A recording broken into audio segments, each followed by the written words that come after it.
இந்த வீடியோ வந்து லவ்வர்ஸ்க்கு உண்டான வீடியோ. இப்போ உங்களோட பார்ட்னர் அவங்க வந்து மேலாக இருந்தாலும் சரி ஃபீமேலாக இருந்தாலும் சரி, அவங்க இப்போ உங்களை பற்றி என்ன நினைக்கிறாங்க, அவங்களோட கரண்ட் ஃபீலிங்ஸ் உங்களை பற்றி என்ன இருக்குது அப்படின்றது தான் பார்க்க போகிறோம். இப்போ வந்து இதுக்கு ரொம்ப அவசரப்படாதீங்க, மெதுவாக இந்த வீடியோவை ஃபஸ்ட்டு பாஸ் பண்ணிடுங்க. ஒரு deep breath in breathe out ஒரு 3 தடவை பண்ணுங்கள். ஏதாவது ஒரு நம்பரை சூஸ் பண்ணுங்கள், நம்பர் 1 இல்லைன்னா நம்பர் 2. இந்த நம்பரை சூஸ் பண்ணிவிட்டு உங்களோட பார்ட்னரை மைண்டுக்குள்ளே வச்சுட்டு இவங்க நம்மளை பற்றி என்ன நினைக்கிறாங்க அப்படின்றத நினச்சிட்டு நீங்கள் வந்து இதை பாருங்கள்.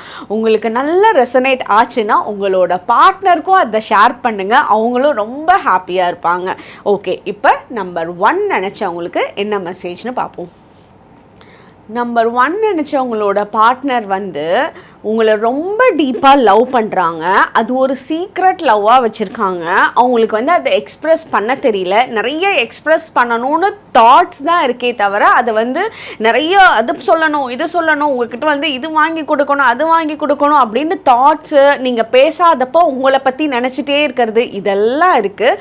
பட் அது எக்ஸ்ப்ரெஸிங்காக அவங்களுக்கு பண்ண தெரில. அந்த எக்ஸ்ப்ரெஸ் பண்ணாததை நீங்கள் லவ்வே அந்த இடத்துல இல்லையாட்டிருக்குது. இது என்ன, நம்ம இவ்வளோ லவ் பண்ணுறோம், அந்த லவ் அந்த சைட்லேருந்து வரவே மாட்டேங்குது நீங்கள் நினச்சிக்கிறீங்க. பட் அது ஒரு சீக்ரெட் லவ்வாக ரொம்ப சேஃபாக ரொம்ப நல்லா இருக்குது, லாங் டைம் நீடிக்கக்கூடியதாகவும் இருக்கும்.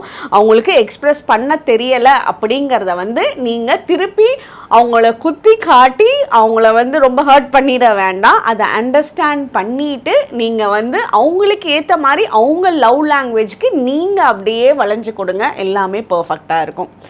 நம்பர் 2 நினச்சவங்களுக்கு இது ஒரு ரொம்ப ஸ்ட்ராங்கான ஃபவுண்டேஷனாக இந்த லவ் லைஃப்பில் நம்ம இருக்கணும் அப்படின்றத நினைக்கிறாங்க. அதாவது ரொம்ப கடைசி காலம் வரைக்கும் முடி நரைச்சி நம்ம வந்து தாத்தா பாட்டி ஆகிற வரைக்கும் நம்ம ஒன்றா இதே பாண்டிங்கில் இருக்கணும், என்னோட பெஸ்ட்டு பார்ட்னர் இவங்க அப்படின்னு வந்து நினைக்கிறாங்க. அதே மாதிரி இந்த லவ்க்கு வந்து எக்ஸ்பைரி டேட்டே கிடையாது. என்ன பிரச்சனை வந்தாலும் நம்ம கூடிய சீக்கிரத்தில் சேர்ந்துருவோம். அந்த பிரச்சனை வந்து நடுவில் பேசாமல் இருந்தால் கூட திருப்பி ரீஜாயின் பண்ணி உண்டான அமைப்பு இவங்களோட பாண்டிங்ல வந்து கண்டிப்பா இருக்கு. உங்க கூட வந்து லைஃப் லாங் வயசு ஆகிற வரைக்கும் இருக்கணும்னு ஒருத்தங்க நினைச்சிட்டாங்க அப்படின்னாலே எப்படி சண்டை வந்தாலும் சரி, ஏன்னா சண்டை வராத ரிலேஷன்ஷிப் கிடையவே கிடையாது. அந்த சண்டை வந்தாலும் நடுவில் ஒரு சின்ன பிரேக் விட்டாலும் உங்களை பிளாக் பண்ணியிருந்தாலும் திருப்பி ரீஜாயின் பண்றதுக்கு ரொம்ப முயற்சி பண்ணுவாங்க. ஸோ இந்த மாதிரி பார்ட்னர் உங்களோட பார்ட்னராக இருக்காரு. ஸோ இந்த லவ் லைஃப் வந்து ரொம்ப நல்லா இருக்கும். ஏன்னா உங்களை வந்து நீங்கள் ரொம்ப அழகாக இருக்கீங்க, ஹேண்ட்ஸமாக இருக்கீங்க அப்படின்ற தாட் வந்து உங்களோட அழகில் பிரமிக்கிறது இந்த இடத்துல கொஞ்சம் ஜாஸ்தியாகவே இருக்குது. உங்களுக்கு உண்டான மெசேஜஸ் உங்களுக்கு ரொம்ப சூப்பராக கனெக்ட் ஆச்சுன்னா உங்களோட பார்ட்னருக்கும் ஷேர் பண்ணுங்கள், அவங்களும் ஹாப்பியாக ஃபீல் பண்ணுவாங்க. இந்த மெசேஜ் பார்க்குறவங்கலாம் கமெண்ட் செக்ஷனில் லவ் இல்லாட்டி ஹார்ட் கமெண்ட், அழகாக ஹார்ட் இமோஜி வந்து போட்டு வைங்க, பார்க்குறதுக்கும் அழகாக இருக்கும். தேங்க்யூ.